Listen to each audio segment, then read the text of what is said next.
감사합니다. 이스라엘 백성이 광야를 행진하는데 하나님께서 원했던 자세가 있다면 첫 번째는 찬송하는 겁니다. 찬송하는 것이고요. 두 번째는 언약궤를 바라보고 쫓아가고 순종하는 겁니다. 그리고 세 번째는 기도하는 겁니다. 근데 얼른 가만히 보면 모세라고 하는 위대한 지도자 그의 삶 속에 이 세 가지 모습이 그대로 담겨 있습니다. 그래서 저는 오늘 사실은 지난 수요일 날 시편 68편을 우리가 보고 있거든요. 68편을 하루에 설교하기는 좀 그렇고 너무 많습니다, 분량이. 그래서 한번 세 번에 나눠서 설교를 해야 되겠다. 그래서 1절에서 6절을 봤는데요. 68편 1절 말씀이 오늘 본문에 기록되어 있는 35절 말씀과 똑같습니다.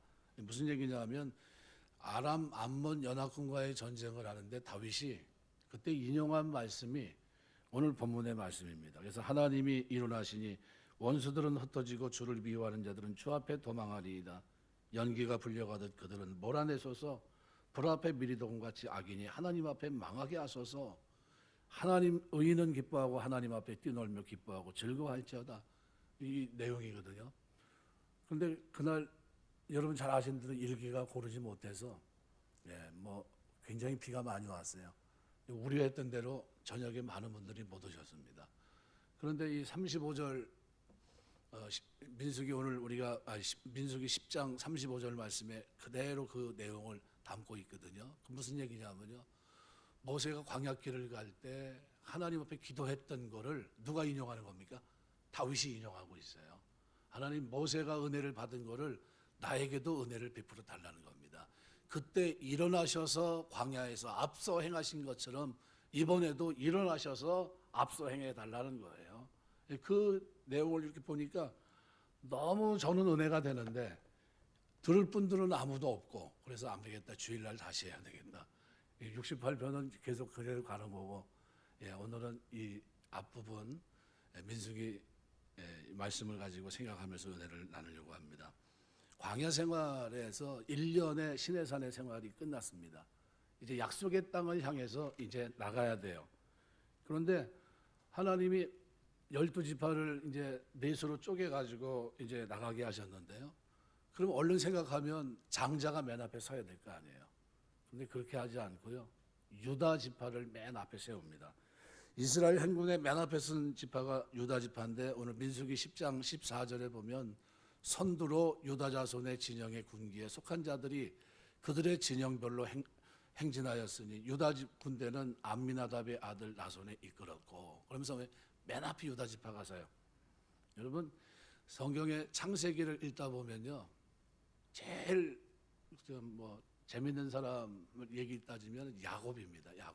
야곱이 형 에서의 축복을 가로채고 삼촌 라반의 집으로 도망가잖아요. 도망갔는데 눈이 휘까닥합니다. 누굴 보면서 그랬습니까? 라헬을 보면서. 굉장히 아름다운 미인이었나 봐요. 그래가지고 라헬을 자기 아내로 달라고 삼촌한테 조르면서 7년을 일합니다. 그래가지고 드디어 결혼식이 돼서 결혼을 했는데 아침에 떠보니까 누가 있어요? 레아가 있습니다. 레아가. 뭐냐면은 자기가 기대했던 분이 아니에요. 그래서 결국 어떻게 합니까? 7년을 또 일합니다. 7년에서 14년을 사실은 봉사한 거예요. 그런데 레아는 이렇게 인물이 그렇게 뛰어난 것 같지는 않은 것 같아요. 그러니까 사랑을 받지 못한 것 같습니다. 늘 누구에게 치웁니까? 라헬에게 치였던 것 같아요. 그런데 나중에 막벨라 굴에 아브라함이 산 그 장지에 들어갈 때는 라헬이 들어갑니까? 레아가 들어갑니까? 레아가 들어가요. 그러니까 라헬은 그렇게 야곱이 좋아했던 사람인데 라헬은 들어가질 못하고요. 레아가 들어갑니다. 첫 번째 결혼했던 여자가 들어가요. 그리고 그가 네 번째로 난 자식이 뭡니까? 찬송이에요. 찬송. 유다라는 이름이 찬송인데요. 하나님이 드디어 내 기도를 들으셨고 내 입에서 찬송이 나게 하셨구나 이런 의미입니다. 그러니까 지금 굉장한 은혜가 되는 거죠. 이 야곱에게 있어서 레아 그죠? 레아는 사실은 좀 약간 뒤로 제껴져 있었던 그런 모습이었는데, 근데 나중에 축복을 받는 장면에서는 가장 앞에 서 있습니다. 이스라엘 행군 맨 앞에 유다가 섰고요. 르우벤이 서야 될 자리를 넷째 아들이 유다가 섭니다.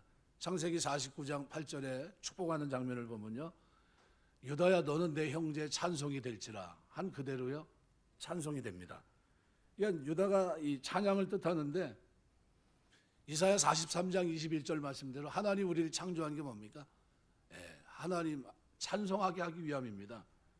시편 69편 30절 31절에도 시인이 이렇게 노래해요. 내가 노래로 하나님의 이름을 찬송하며 감사함으로 하나님을 위대하시다 하리니 이것이 속옷 뿔과 굽이 있는 황소를 드림보다 여호와를 더욱 기쁘시게 함이 될 것이라 그랬습니다. 하나님이 우리가 드리는 찬양을 가장 귀하게 보신다는 거예요. 시편 68편 19절에 보면 이렇게 표현, 날마다 우리 짐을 지시는 주 곧 우리의 구원이신 하나님을 찬송할지로다. 왜 우리가 하나님을 찬송해야 되냐면요, 하나님이 우리의 짐을 져주십니다. 언제 지십니까? 우리가 기도할 때 하나님이 그 짐을 져주시고요, 그리고 우리로 하여금 기도 응답을 하시고 그 다음에 뭐합니까? 축복하십니다. 그러니까 광야 세상 살 때 우리에게 번민의 짐이 있는데 우리가 이 짐을 주님께 맡기게 되시길 주의 이름으로 축원합니다. 예수 믿기 전에는 그죠? 누구한테 의탁할 일이, 사람에게는 의탁을 많이 하겠죠. 하나님 앞에 기도한 적이 없어요. 하지만 이제는 기도하면 기쁨이 충만합니다. 바울과 실라가 감옥에서 갇히게 됐는데 사실 바울이 가고자 했던 곳으로 갔으면 이런 일이 일어나지 않았을 겁니다. 그런데 빌립보 감옥 간수장이 변화되고 빌립보 교회가 태동하게 됐는데, 바울이 그렇게 매를 맞고 두 발에 착고가 묶여 있는데 그 입에서 나온 게 뭡니까? 찬송이에요. 광야 같은 세상 순례자의 길을 걸으면서 하나님의 말씀 앞에 순종하며 가는데 제일 앞에 바울의 삶에 나타난 모습이 뭡니까? 찬양이에요. 찬양하고 있어요. 매를 맞고 착고에 차였는데 굉장히 아프고 고통스러운데 그 밤에 찬양합니다. 그리고 조금 있다 뭐합니까? 기도해요. 바울과 실라가 매를 맞고 착고에 차여서 기도합니다. 어떤 일이 벌어집니까? 옥토가 흔들리고 그 다음에 어떻게 기적이 일어납니다. 빌립보 교회가 태동합니다. 역대하 20장에 보면 여호사밧 임금 때 모압 군대, 암몬 군대, 마온 군대가 연합해서 공격해 옵니다. 여호사밧 왕이 하나님 앞에 간구해요. 온 백성이 금식을 선포하고 주만 바라보면서 기도합니다. 이때 하나님의 신이 야하시엘에게 임하고 예언을 합니다. 아침에 일찍이 전쟁에 나가라. 백성 중에 노래하는 자를 택해 예복을 입고 군대 앞에 하나님을 찬양하라. 예언대로 찬양대를 맨 앞에 세워요. 그리고 노래합니다. 21절 보면 여호와께 감사하세. 백성과 더불어 의논하고 노래하는 자들을 택해 거룩한 예복을 입고 군대 앞에 행진하며 여호와를 찬양하며 이르기를 여호와께 감사하세. 그의 인자하심이 영원하도다 하게 하였더니, 근데 어떤 일이 벌어졌을까요? 여호사밧이 승리합니다. 전혀 이길 것 같지 않았는데 이깁니다. 모세도 죽고 여호수아도 죽고 이제 사사시대가 됩니다. 이스라엘이 전쟁을 하게 됐는데 지도자가 없어요. 백성들이 여호와께 묻습니다. 우리 중에 누가 먼저 올라갈까요? 이렇게 물어봐요. 그랬더니 여호와께서 대답합니다. 유다가 올라가라. 찬송입니다. 찬송하는 사람이 가장 먼저 올라가라는 거예요. 어려울 때마다 찬송하시길 주의 이름으로 축원합니다. 광야길 걷는 동안 찬송의 샘이 여러분에게 터져서 얼상 어떤 자리에 가서도 찬송이 있게 되시길 주의 이름으로 축원합니다. 전쟁을 반복해 하는 그런 현실에서도 이기는 힘은 찬송밖에 없어요. 예수님이 다락방 강화, 여러분 다시 요한복음 13장 17장까지 할 얘기 다 하셨어요. 이제 십자가 지러 가셔야 됩니다. 감람산으로 가십니다. 뭐 합니까? 거기서 겟세마네 동산에서 이제 기도하시고 그 다음에 잡혀가서 십자가 지시는 거예요. 그런데 그때 그 장면을 설명하는 마태 마가는요, 마태복음 26장 30절에 이렇게 표현해요. 이에 그들이 참여하고 감람산으로 나아가니라. 십자가 지러 가시는데 예수님이 어떻게 그 말로 표현할 수 없는 고통의 자리를 향해 나가시는데 뭐하고 갑니까? 찬송하며 가고 있어요. 찬송하며. 그런데 이 똑같은 장면을 기록하고 있는 마가도 똑같이 얘기합니다. 이에 그들이 참여하고 감람산으로 가니라. 감람산으로 가서 예수님 뭐 하십니까? 이제 겟세마네 동산에서 기도하세요. 기드론 시내를 지나시고 그러면서 자신의 죽음을 보시면서 이제 뭐예요? 예, 엎드려 기도하는데 3시간을 기도하는데 1시간씩 어떻게 해요? 땀방울이 떨어지면 핏방울처럼 기도하는, 죄인들의 죄를 짊어지시고 십자가 지시기 전에 기도하는 그 기도가 눈앞에 있어요. 그리고 그 후에는 잡혀가는 거거든요. 그런데 그 엄숙한 순간에 예수님은 뭐하고 하세요? 찬송하며 나갔다는, 찬송하며. 예수 믿는 사람들은요, 우리의 트레이드 마크가 뭡니까? 찬송이에요, 찬송. 여러분의 삶에 찬송이 넘치시길 주의 이름으로 축원합니다. 고난의 자리, 환난의 자리, 고통의 자리를 갈 때도 여러분 찬송이 터져야 돼요. 좀 광야길을 가는데 지금 어떻게 해요? 미지의 길입니다. 전혀 알지 못하는 길이에요. 모세는 그래서 오늘 본문에 보니까요, 호밥, 그의 처남 호밥에게 광야길 안내를 부탁합니다. 왜요? 미지의 길이고 너무 힘들어요. 이 막막합니다. 그래서 자꾸 약속을 합니다. 하나님이 여호와께서 우리에게 주마한 땅으로 가려고 하는데 동행하자. 네가 동행하면 내가 선대할게. 이스라엘에게 복을 내릴 거다. 내가 복을 주면 내가 너에게 그 복을 나눠주겠다는 거예요. 그래서 난 안 가겠다고 하는 사람에게 다시 얘기합니다. 32절. 우리와 동행하면 여호와께서 우리에게 복을 내리시는 대로 우리도 당신에게 행하리라. 이렇게 간곡하게 부탁하는데 쫓아갔습니까? 쫓아가지 않았습니까? 네, 쫓아갔어요. 그래서 사사기 1장 16절에 보면 이렇게 얘기합니다. 모세의 장인은 겐 사람이라 그의 자손이 유다 자손과 함께 종려나무 성읍에서 올라가서 아랏 남방의 유다 황무지에 이르러 그 백성 중에 거주하니라. 사무엘상 15장 6절에도 이렇게 말합니다. 사울이 겐 사람에게 이르되 아말렉 사람 중에서 떠나가라. 그들과 함께 너희를 멸하게 될까 하노라. 이스라엘 모든 자손이 애굽에 올라올 때 너희가 그들을 선대하였느니라. 이에 겐 사람이 아말렉 사람 중에서 떠나니라. 구분하고 있어요. 그때 함께 했던 겁니다. 예, 같이 올라갑니다. 모세 같은 지도자가 없었죠. 그런데도 모세는 어때요? 예, 사람을 의지했습니다. 이거 안 되겠다. 이 광야길 가는 동안 참함의 좀 도움을 좀 받아야지 이랬습니다. 얼만큼 위대한 지도자였냐면요. 신명기 34장에 보시면 여호와의 종 모세가 여호와의 말씀대로 모압 땅에서 죽었는데요. 그 사람을 평가하는 10절 12절에 보면 이렇게 표현합니다. 그 후에는 이스라엘의 모세 같은 선지자가 일어나지 못하였나니 모세는 여호와께서 대면하여 아시던 자요. 여호와께서 그를 애굽 땅에 보내사 바로와 그의 모든 신하와 그의 온 땅의 모든 이적과 기사와 모든 큰 권능과 위엄을 행하게 하시매 온 이스라엘 목전에서 그것을 행한 자이더라. 얼마나 대단한 겁니까? 아주 모세에 대한 그 이력을 제대로 써놨습니다. 에스라 3장 2절 보면 그래서 결국 뭐라고 합니까? 모세의 율법에 기록한 대로 번제를 그 위에 드렸다 이렇게 표현합니다. 우리가 알 수 있는 것은 모세는 이렇게 큰 일을 한 사람입니다. 그런데 여전히 육신을 가진 연약한 인간입니다. 약해요. 그 뛰어난 믿음의 소유자가 된 것은 그럼 뭡니까? 하나님의 은혜라는 거예요. 여러분, 우리가 하나님의 은혜로 이 땅에 살아가는 동안 여러분의 삶 속에 찬양이 터지게 되시길 주의 이름으로 축원합니다. 광야길 걷는 동안에 우리 힘으로 찬양이 아니라요, 하나님이 은혜를 베푸셔서 찬양이 터져나가야 되는데요. 어떤 찬양이 터져나가야 되냐면요, 제가 아까 시편 13편 얘기를 했는데요, 시편 13편에 보시면은 6절 말씀에 이런 대목이 있습니다. 제가 성경을 보면서 제가 이제 시편을 한 3년 새벽기도 때 했잖아요. 그러니까 이게 은혜가 참 많이 되고요. 나중에 보면 또 새로 보는 것 같고 계속 그럽니다. 지금 몇 년째 그러고 있는데요. 13편 6절에 보면 이렇게 말합니다. 내가 여호와를 찬송하리니 이는 주께서 내게 은덕을 베푸심이로다. 이게 우리 성경은 이렇게 보면 별로 와닿질 않아요. 내가 찬송했는데 내게 은덕을 베푸셨기 때문에 찬송했구나, 이런 표현이거든요. 쉬운 성경은 이 부분을 내가 여호와를 노래할 것이다. 왜냐하면 여호와께서 내게 은혜를 베푸셨기 때문이다, 이렇게 표현하는데요. 메시지 성경은 이렇게 표현하지 않아요. 어떻게 표현하냐면 이렇게 합니다. 기도응답을 넘치게 받았으니 이제 목이 터져라 노래 부릅니다, 이렇게 표현해요. 번역 중에 어떤 번역이 제일 좋은 번역이냐면요, 메시지 성경의 번역이 좋은 겁니다. 왜 찬송합니까? 이유가 뭐예요?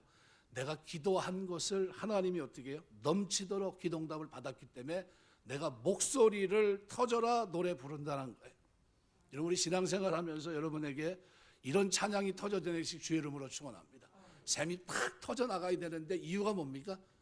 기도응답을 많이 받아서 기도응답을 다윗이 그렇게 얘기하는 겁니다. 그래서 시편 13편에 이렇게 합니다. 여호와의 어느 때까지니까 나를 영원히 지셨습니까? 주의 얼굴을 나에게서 어느 때까지 숨기시겠습니까? 나의 영혼이 번민하고 종일토록 마음이 근심하기를 어느 때까지 하며 내 원수가 나를 치며 자랑하기를 어느 때까지 하리이까? 여호와 내 하나님 나를 생각하사 응답하시고 나의 눈을 밝혀서 두렵건대 내가 사망의 잠을 잘까오며 두렵건대 나의 원수가 이르기를 내가 그를 이겼다 할까오며 내가 흔들릴 때 나의 대적들이 기뻐할까 하나이다. 나는 오직 주의 사랑을 의지하여 싸우니 나의 마음은 주의 구원을 기뻐하리이다. 그리고 마지막에 하나님의 언덕을 찬양하는데 뭐라고 언덕합니까? 내가 기도응답을 넘치게 받았으니 이제 목이 터져라 노래 부릅니다. 이렇게 얘기하는 거예요.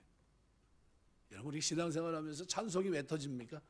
맹숭맹숭하면요 찬양이 안 돼요. 예. 그런데 뭐가요? 기도에 대한 응답이면요 찬양이 터집니다. 여러분 신앙생활하면서 기도응답이 여러분에게 기도생활 속에 있게 되시길 주의 이름으로 축원합니다. 다윗이 바로 그런 부분입니다. 그래서 오늘 모세가 연약한 중에 있는데 그런데 하나님은 어떻게 해요? 연약한 중에 있는 그들 광야 행진을 할 때 제일 먼저 유다를 앞세워서 앞장갔습니다. 예, 그냥 전진해 나갑니다. 인간의 경험, 지식, 재물에 의존할 때는 마음이 흔들릴 수 있지만요.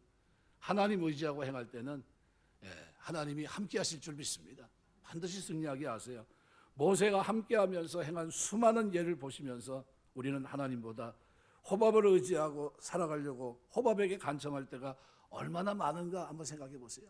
사람을 의지하고 사람과의 그죠? 도움이 없는 사람을 의지하면서 매달리고 할 때가 얼마나 많아요. 근데 그때마다 우리가 해야 될 것이 뭡니까? 기도 생활입니다. 야고보는 오늘 새벽에도 제가 말씀드렸지만 낙타무릎이란 별명을 갖고 있습니다. 낙타무릎이 어떻게 해서 낙타무릎입니까? 아무데나 무릎 꿇고 기도하니까 낙타무릎이 된 거예요. 그러면 왜 그렇게 그 기도를 생활했던 낙타무릎 야고보가 하는 말, 너희가 얻지 못하는 것은 구하지 아니하며 구하여도 얻지 못하는 것은 정욕으로 쓰려고 잘못 구함이라. 앞에 뭐라고 얘기합니까? 너희가 얻지 못하는 것은 구하지 아니하며 기도하지 않았기 때문에 얻지 못한다는 거예요. 이게 우리 신앙생활에서 제일 중요한 게 뭡니까? 기도하는 겁니다. 여러분 살아가면서 하나님 앞에 기도하게 되시길 주의 이름으로 축원합니다. 그래서 하나님이 모세가 그런 생각합니다. 호밥과 함께 가야 이 광야길을 제대로 갈 텐데 그런데 하나님은 그렇게 생각하지 않아요. 아니야. 찬송하고 가면 내가 네 갈 길 내가 인도할게. 그래서 오늘 본문에 보면요. 33절 34절에 이렇게 말해요. 그들이 여호와의 산에서 떠나 3일길을 갈 때 신의 산을 떠나 3일길을 갑니다. 여호와의 언약궤가 그 3일길에 앞서가며 그들의 쉴 곳을 찾았고 그들의 진영을 떠날 때 낮에는 여호와의 구름이 그 위에 덮였었더라. 그러니까 호밥이 인도하지 않았습니다. 누가 인도했어요? 하나님이 인도하십니다. 수천 명의 호밥인들이 따라가긴 했지만 하나님이 안내자이심을 분명하게 입증하고 있는 겁니다. 우리가 이 땅을 살아가면서 여러분 주변에 많은 사람들이 도움이 될 수 있습니다. 그러나 우리 인생의 전반적인 우리 인생의 중요한 영혼의 구원 문제와 주님 앞에 서는 그날까지의 진정한 성공은 누구예요? 하나님의 인도입니다. 이 하나님의 인도가 저와 여러분의 걸음 속에 늘 넘치게 되시길 주의 이름으로 축원합니다. 내 인생을 내게 맡기라. 내가 내 길을 지도하리라 약속하셨어요. 맡기고 기도하고 나가야 됩니다. 두 번째로 모세는 이 장면에서 순종의 모습을 보입니다. 그들이 여호와의 산에 떠날 3일길을 행했다. 시내 산에서 기브롯 핫다와까지 목적지가 없이 사실은 3일길을 따라가는 겁니다. 대단한 순종이죠. 광야에서 모세는 언약궤만 보고 따라갔습니다. 언약궤는 하나님의 임재와 통치를 상징하는 겁니다. 그 속에는 십계명, 아론의 쌍난 지팡이, 만나, 이게 들어있지만 이 결국은 뭘 얘기합니까? 언약의 증표인 계명을 말합니다. 언약궤를 따라갔다는 겁니다. 하나님과 맺은 언약을 계속 지키고 그분과의 친교를 나누며 그분의 명령에 따라 생활할 것을 행동으로 나타낸 것이 바로 이 부분입니다. 앞서 행하시는 하나님을 본문에서 보게 돼요. 그 언약궤를 쫓아가니까 그 언약궤는 3일 앞서갑니다. 신명기 1장 30절 보면 이렇게 표현합니다. 너희보다 먼저 가시는 너희의 하나님 여호와께서 애굽에서 너희를 위해 너희 목전에서 모든 일을 행하신 것 같이 이제도 너희를 위해 싸우실 것이며. 누가 싸웁니까? 하나님이 애굽에서 싸웠습니다. 10가지 기이한 일로 싸웠어요. 그리고 그 속에서 그들을 구원해내셨습니다. 그렇게 한 것처럼 이제도 너희를 위해 싸우겠다는 겁니다. 언제요? 앞서가서, 우리 앞에 가서 우리를 위해 싸우시겠다는 겁니다. 이 싸움을 기가 막히게 하신 우리 주님이 이 땅에 오셔서 싸우셨어요. 뭐예요? 죄와 싸우십니다. 3일 길을 가셔서 먼저 죄와 싸우시고 죄를 다 해결하시고 이제는 죄 없다 하시고 하나님 백성으로 이 땅에서 죄로부터의 자유, 해방을 맛보게 하시고 그리고 어떻게 해요? 하나님의 자녀로 이 땅을 살게 하신 겁니다. 광야길을 걷게 하세요. 순례자의 길을 걷게 하십니다. 천성을 바라보게 하세요. 너희 하나님 여호와께서 애굽에서 너희를 위해 너희 목전에서 모든 일을 행한 것 같이 이제도 너희를 위해 싸우실 것이다. 이 말씀을 여러분 믿고 이 땅을 살아내게 되시길 주의 이름으로 축원합니다. 하나님은 광야에서 앞서 행하신 것처럼 우리 예수님은 이 땅에 오셔서 우리보다 3일 길을 먼저 가셔서 앞서 행하셨어요. 신명기 1장 30절을 보면 앞으로도 가나안에 들어가서 앞서 싸우시겠다고 약속합니다. 지금도 하나님은 앞서 행하세요. 우리의 과거, 현재, 미래에도 하나님이 앞에서 인도하시고 역사하시고 때로는 우리를 대신해 싸우시는 것을 믿습니다. 이 믿음이 여러분의 믿음 되시길 주의 이름으로 축원합니다. 자신의 삶에 하나님이 선두에 서 있어요. 내 인생의 가장 앞에 누가 서 있습니까? 우리 주님이 서 있습니다. 목자 되신 주님이 앞에서 인도하시는 거예요. 가나안이 있고 약속의 땅을 인도하는데 누가 앞장섰습니까? 모세가 앞장선 게 아니에요. 언약궤를 앞세우고 하나님이 앞서가셨어요. 언약궤가 3일을 앞서가면서 백성들의 쉴 곳을 찾았다. 전능하신 하나님, 창조자 하나님, 여호와 하나님께서 백성을 위해서 진칠 장소를 찾아서 광야를 진행한다. 이것은 얼마나 우리에게 위로가 되는지 모릅니다. 우리가 찾는 것이 아니라 하나님이 찾아주신다는 거예요. 시편 23편에 보면 다윗은 위대한 고백을 합니다. 여호와는 나의 목자시니 내게 부족함이 없으리로다. 그가 나를 푸른 초장으로 인도하시며 쉴 만한 물가위로 인도하시는도다. 누가 인도하십니까? 여호와께서. 목자 되신 그분이 인도하십니다. 앞서 행하세요. 실제로 이스라엘 팔레스타인 목자들은요, 양떼를 몰고 가면 이틀치를 준비합니다. 하루는 그날 먹을 거 목초지에 갖다 놓고요, 그 목초지에 있는 양들은 맡겨놓고 내일 먹을 목초지 또 구합니다. 그리고 다시 돌아와서 지켜요. 그리고 하루가 끝나면 그 다음 날은 어디로 갑니까? 어제 본 목초지로 데리고 갑니다. 그리고 그 목초지에서 양들을 먹게 하고 쉬게 하고, 그리고 또 목자는 또 어떻게 합니까? 내일 먹을 것을 또 찾아요. 근데 우리 하나님은 어떻게 해요? 앞서 행하시는 분입니다. 시편 23편을 묵상하면요, 은혜가 돼요. 기도할 때 여러분 시편 23편을 암송하시고 묵상하세요. 진짜 은혜가 됩니다. 그 목자 되신 그분이 의의 길로, 그죠? 사망의 음침한 길로 다닐지라도 해를 두려워야 할 것은 주께서 나와 함께 하십니다. 주의 지팡이와 막대기가 나를 안위하시나이다.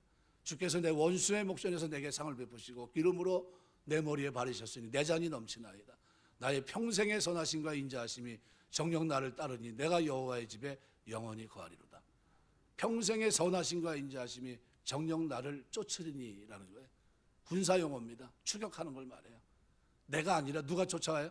여호와의 인자하심과 선하심이 나를 추격하니까 내가 여호와의 집에 영원히 거할 수밖에 없다는 거예요. 양들을 얼른 글로 인도하시는 거예요. 하나님이 쉴 것만 찾아주시는 것이 아니에요. 영원한 집에까지 들어갈 수 있도록 하나님 어떻게 해요? 역사하십니다. 저는 그 하나님을 믿습니다. 누가복음 15장 3절 이하에 보면요, 너희 중에 어떤 사람이 양 100마리가 있는데 그중 하나를 잃으면 99마리를 들여두고 그 잃은 것을 찾아내기까지 찾아다니지 않겠느냐.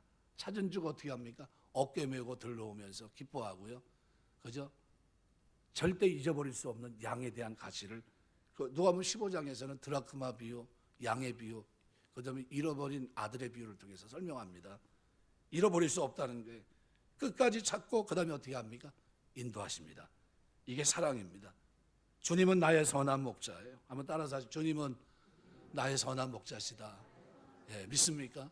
예, 우리 주님은 나의 선한 목자예요. 이 땅에서 우리의 기도를 들어주시고 응답하셔서 이에서 큰 소리로 하나님을 찬송하게 하시는 분이에요. 그 하나님은 우리 앞서 행하시는 분입니다. 내가 가는 그 길에 이미 저 앞에 가 계세요. 내가 먹어야 될 그걸 이미 아시고요. 내가 마셔야 될 물을 이미 아세요. 내가 뭐를 하는지 다 아세요. 앞에 가셔서 행하십니다. 일을 이루시는 분이에요. 그 하나님이 우리를 인도하십니다. 근데 오늘 34절에는 이렇게 말합니다. 그래서 그들이 행할 때 낮에는 여호와의 구름이 그 위에 덮였고, 신명기 1장 34절에도 33절에도 보면 낮에는 구름으로 너희 행할 길을 지시하셨다고 말합니다. 그는 너희보다 먼저 그 길을 가시며 장막 칠 곳을 찾으시고 밤에는 불로 낮에는 구름으로 너희가 갈 길을 지시하신 자신이라. 우리 하나님 그런 분이에요. 대충 인도하는 분이 아닙니다. 대충 그냥 이렇게 그냥 하는 게 아니에요. 하나도 잃어버린 바 되지 않고. 그 모습을 어디서 봅니까? 다락방강화 17장에서 그 얘기를 합니다. 하나도 주께서 내게 주신 하나도 잃어버린 바 되지 않게. 이 장면이요, 나중에 뭐 어디까지 나오냐, 나중에 십자가 지고 그 엄숙한 중간, 이제는 어떻게 해요? 로마 군병에 입 맞추고 잡혀가는 그 순간에 예수님이 그때도 그 얘기를 합니다. 이 사람들은 관계없는 사람이니까 내버려 두라고. 그때도 누굴 챙깁니까? 자기는 지금 뭐 해야 돼요? 우리 예수님은 잡혀가셔서 십자가 지셔야 되는데 그 중간에도, 그 엄숙한 순간에도 누굴 생각합니까?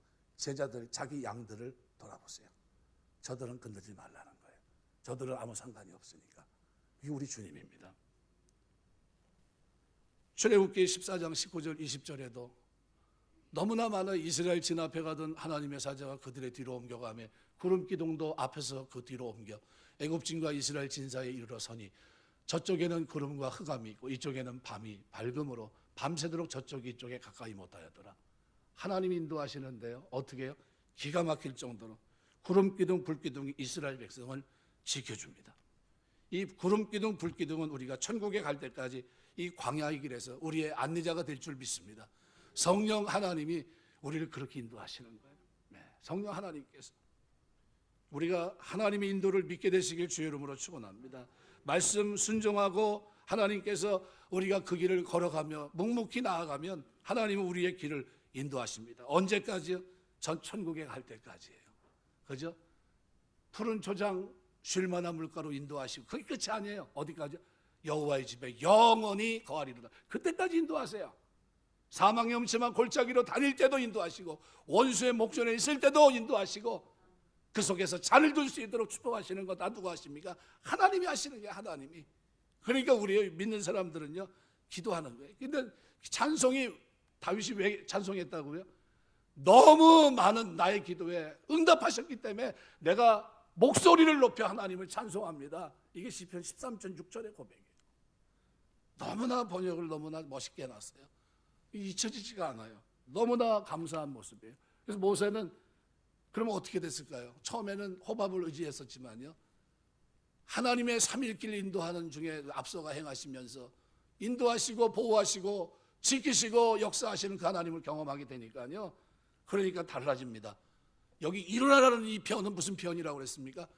애굽에서 그 백성들을 건질 때 썼던 그 표현을 시편 68편에서 다윗이 썼던 거예요. 그때 하나님이 일어나서 그들을 도우신 것처럼 지금도 일어나서 마온과 암몬 아랍 이 군대 그들이 몰려왔는데 이때도 똑같이 하나님 일어나서 저들을 어떻게 그 속에서 건져달라 이 기도를 드렸던 거거든요. 그래서 괴가 떠날 때 백성이 진행합니다. 이때 모세가 기도해요. 여호와 일어나사 주의 대적을 흩으시고. 그냥 일어나는 겁니까? 자리에 앉았다 일어나는 이런 얘기가 아니에요. 뭐예요? 그 능력으로 함께 해달라는 거예요. 주를 미워하는 자로 주의 앞에 도망하게 하소서. 뭐로요? 애굽에서 행했던 기이한 10가지 일로 그들을 무너뜨렸듯이 일어나서 대적을 흩으시고 미워하는 자로 주 앞에 도망하게 하소서라는 거예요. 괴가실 때 또 기도합니다. 여호와여 이스라엘 천만인에게로 돌아오소서. 기도할 때 행진할 때도 기도했고 행진이 멈추고도 기도합니다. 모세는 어떤 사람이 된 겁니까? 기도의 사람. 여러분 출애굽기 33장 11절에 보면 이렇게 표현합니다. 사람이 자기의 친구와 이야기함과 같이 여호와께서 모세와 대면에 말씀하시며 모세는 진으로 돌아오나 눈의 아들 젊은 수종자 여호수아는 회막을 떠나지 않는다. 여기 사람이 자기 친구와 이야기함과 같이 여호와께서 모세와 대면에 말씀했다. 어떤 사람입니까? 아주 특별한 사람입니다. 모세가 백성을 인도했을 때 그럼 어떤 사람이었을까요? 기도의 힘으로 인도했다는 겁니다. 민수기 12장 3절에 보면 모세는 온유함이 지면의 모든 사람보다 승하다고 했는데 가장 온유한 사람이라고 말씀했는데, 온유라는 게 뭡니까? 프라우스라는 이 단어가 통제를 받았다는 거예요. 통제. 연약한 사람이라는 것도 아니고 유순한 사람도 아닙니다. 자기를 다스리는 사람이에요. 자기를 다스려서 이제는 말씀을 붙들고 사는 사람, 자기의 생각이 아니라 하나님 의지하는 사람을 말합니다. 하나님하고 좋은 관계를 맺은 거예요. 자기를 다스리기가 가장 어려운데 모세는 어떻게 해요? 하나님 앞에서 가장 온유한 사람이라는 거예요. 하나님 보실 때 시편 109편 4절에 보면 비슷한 사람이 한 사람 소개됩니다. 다윗이에요. 나는 사랑하나 그들은 도리어 나를 대적하니 나는 기도할 뿐이라. 나는 기도다. 원어는 그렇게 되어 있어요. 나는 기도다. 다윗은 뭐예요? 내가 사랑하고 저들은 나를 대적해도 나는 기도만 하겠다는 거예요. 이게 다윗의 모습이에요. 그 다윗이 시편 13편에서 뭐라고 얘기했다고요? 하나님이 내 기도를 너무 많이 들어주셔서 내가 너무나 기쁨이 충만해서 내가 어떻게 해요? 찬송하겠다. 큰 소리로 하나님을 찬송하겠습니다. 이 얘기예요. 그러면 다윗이 자기의 삶에 있어서 기도가 어느 부분입니까? 예, 오늘 모세처럼요. 행할 때도 기도하고 멈춰서도 기도하는 기도의 사람입니다. 늘 어떤 일이든지 나는 기도하겠다는 거예요. 사도 바울이 기도에 대해서 얘기할 때 고린도서 1장 8절 9절 보시면 형제들아 우리가 아시아에 당한 환난을 너희가 모르기를 원하지 아니하노니 힘에 겹도록 심한 고난을 당하여 살 소망까지 끊어지고 우리는 우리 자신이 사형선고를 받은 줄 알았으니 이는 우리로 자기를 의지하지 말고 오직 죽은 자를 다시 살리시는 하나님만 의지하게 하심이라. 그죠? 사형선고와 같은 인간의 한계점에 도달해 있었는데 그때 이게 다 뭐예요? 하나님만 의지하게 위함이라. 전의 성경은 하나님만 의뢰하게 하심이라. 다른 말로 표현하면 기도하게 하기 위함이라는 거예요. 인간의 한계점 속에서 어떻게 해요? 기도하면서 하나님만 의지하게 하셨다는 겁니다. 세상 살면서 우리가 한계점에 도달할 때가 있습니다. 그때는 무슨 시간이에요? 기도하라는 거예요. 내가 어떻게 하지 못할 때 그때는 무릎 꿇어야 돼요. 하나님 제가 어떻게 해봐도 방법이 없습니다. 무릎 꿇게 되시길 주의 이름으로 축원합니다. 하나님 앞에 무릎 꿇어야 돼요. 그래서 10절에 보면 그렇게 말합니다. 그가 이같이 큰 사망에서 우리를 건지셨고 또 건지실 것이며 이후에도 건지시기를 그에게 바라노라. 기도하는 사람의 자세예요. 하나님이 나를 어떻게 해요? 건지셨고 또 건지실 것이고 이후에도 또 건지시기를 그에게 기도할 거다. 이 얘기입니다. 여러분 기도하시길 주의 이름으로 축원합니다. 기도하는 거예요 결국. 그래서 11절에도 너희는 우리를 위해 간구함으로 도우라 이렇게 얘기해요. 기도를 부탁해요. 왜? 기도가 너무 중요하니까요. 이걸 해보니까 이것이 하나님 의지하는 유일한 방법이니까요. 미국에서 달나라 로켓을 쏘았는데요. 사람이 달에 착륙하도록 결정적인 역할을 한 폴 브라운이라는 박사가 이걸 다 이제 세팅을 다 하고 다 끝낸 겁니다. 그리고 그가 이르는 얘기를 합니다. 사람이 할 최선은 다했습니다. 이제는 기도할 뿐입니다. 이게 자세예요. 하나님 제가 할 거 다 했습니다. 이제 오직 기도하겠습니다. 하나님 도와주십시오 라는 거예요. 구스 사람 세라가 100만 군 대군과 병거 300승을 거느리고 침공을 합니다. 이 병거 300승이라고 하면 요즘으로 말하면 뭡니까? 탱크예요. 탱크 300대를 거느리고 침공을 했습니다. 아마 전쟁하면 이게 되겠습니까? 탱크와 유다왕 아사가 마주나가 마레사 스바다 골짜기에 진치고 싸우기 전에 그 하나님께 부르짖고 기도합니다. 역대하 14장 11절 말씀인데요. 아사가 그의 하나님 여호와께 부르짖어 이르되 여호와여 심히 강한 자와 약한 자 사이에는 주밖에 도와줄 이 없사오니 우리 하나님 여호와여 우리를 도우소서. 우리가 주를 의지하오며 주의 이름을 의탁하옵고 이 많은 무리를 치러왔나이다. 여호와여 주는 우리 하나님이시오니 원하건대 사람이 주를 이기지 못하게 하옵소서 하였더니 어떻게 됐을까요? 이겼습니다. 하나님께서 역사하셔서 그 전쟁을 승리로 이끌어 주십니다. 여러분 무슨 일인지 기도로 시작하시고 기도로 마치게 되시길 주의 이름으로 축원합니다. 일이 잘 될 때는 사업 시작할 때는 예배 드려달라고 그러더라고요. 사업이 안 돼도 저를 부르세요. 예, 그래야 더 애절한 기도를 드립니다. 애절한 예배를 드리고요. 모세는요 출발할 때도 기도했고 마친 다음에도 기도했어요. 그죠? 기도가 언제 필요합니까? 예, 시작과 끝에 항상 기도가 필요한 거예요. 이게 끝나고 나서도 기도하셔야 돼요. 오늘처럼 사고, 질병, 위험이 많은 땅에서 아무 일이 없는 거 기적입니다. 하나님의 은혜고요. 모세는 여행 시작, 그죠? 시작 그때서부터 어떻게 해요? 기도합니다. 끝날 때까지 기도해요. 몇 년간 했을까요? 광야 생활 40년 동안 이스라엘 백성이 이동할 때마다 습관적으로 아침 저녁에 기도를 드렸어요. 출발할 때는 이렇게, 섰을 때는 이렇게. 기도는 습관입니다. 습관이에요. 다니엘 6장 다니엘의 기도도 마찬가지고요. 누가복음 22장 39절에 예수님의 모습 속에 있는 습관적인 기도도 마찬가지예요. 눈만 뜨면 아마 가룟 유다도 알았어요. 아마 거기 가면 있을 겁니다. 겟세마네 동산. 왜요? 습관을 쫓아 늘 기도하셨던 곳이니까. 그곳을 향해 가시는 예수님이 찬송하며 갔고요. 그걸 기도할 때 간절히 기도하셨던 겁니다. 습관을 쫓아. 여호와 일어나소서, 괴가 쉴 때 여호와여 돌아오소서 기도했습니다. 무슨 뜻입니까? 시편 68편 1절에 다윗은 모세의 기도를 인용해서 전쟁에 나갈 때 일어나소서 했어요. 여러분이 사업을 시작할 때 기도하세요. 하나님 일어나서 저를 도우소서 기도하시길 주의 이름으로 축원합니다. 여러분 도와달라고 그래야 돼요. 이기게 해달라고. 여러분 뭘 하든지 간에 하나님 일어나서 과거에 누구요? 모세가 도움을 받은 것처럼, 다윗이 도움받은 것처럼 하나님 제가 이 땅에서 이 일을 향합니다. 하나님 기도하며 나갑니다. 일어나서 저 좀 도와주십시오 하고 기도하세요. 일어나서. 그때 능력으로 함께 하신 하나님 지금도 능력으로 함께 해달라고 기도하는 거예요. 바울은 에베소 4장 8절에서 10절에서 이 말씀을 그리스도의 승천에 또 적용합니다. 모세가 말한 돌아오소서라는 뜻은 그리스도의 재림을 말하는 것을 이해할 수 있습니다. 돌아오라는 이 단어가 슈브라는 단어예요. 돌아오라, 돌아오라. 근데 연계형으로 되어 있습니다. 이스라엘 행군 대열보다 앞서 나가셔서 대적을 물리치신 여호와께서 승리의 깃발을 높이 들고 그에게 돌아올 것을 기대한 겁니다. 그럼 우리에게는 뭐가 있을까요? 다시 오실 주님을 고백하는 겁니다. 그래서 요한계시록 22장에 보시면요, 마지막 20절에 이렇게 말합니다. 이것들을 증언하신 이가 이르시되 내가 진실로 속히 오리라 하시거늘 아멘 주 예수여 오시옵소서. 이게 뭐예요? 기도입니다. 그럼 우리가 무슨 기도를 드려요? 아멘 주 예수여 오시옵소서. 오시옵소서 주님, 오시옵소서 주님.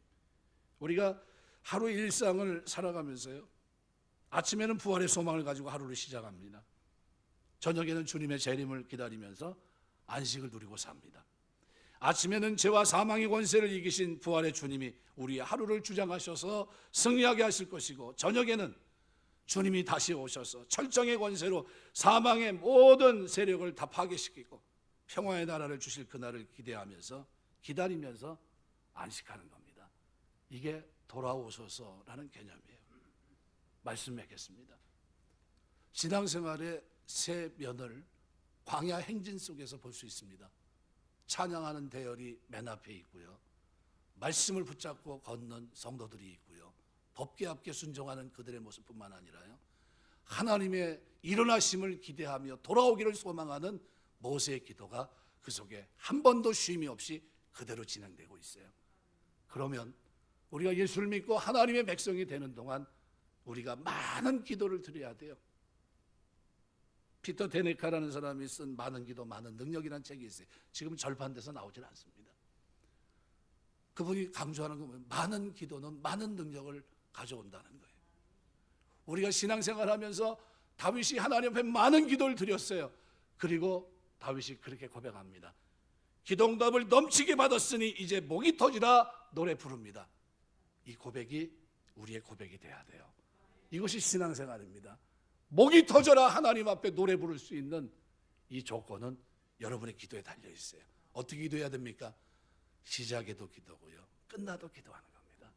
잘 돼도 기도하고요, 안 돼도 기도해야 돼요. 잘 돼도 예배 드려야 되고요, 안 돼도 예배 드리세요. 하나님 앞에 엎드려서 주인 되신 하나님 여호와 하나님 앞에 무릎 꿇고 말씀 붙잡고 나아갈 때 하나님 오늘 우리에게 이 찬양을 주실 줄 믿습니다. 나에게 너무 많은 기도의 제목을 응답해 주셔서 내가 목이 터져라 노래 부릅니다. 이 고백이 우리 동탄제일교회 출입하는 여러분들의 기도 생활 속에 놀라운 축복으로 임하게 되시길 주의 이름으로 축원합니다. 기도하겠습니다.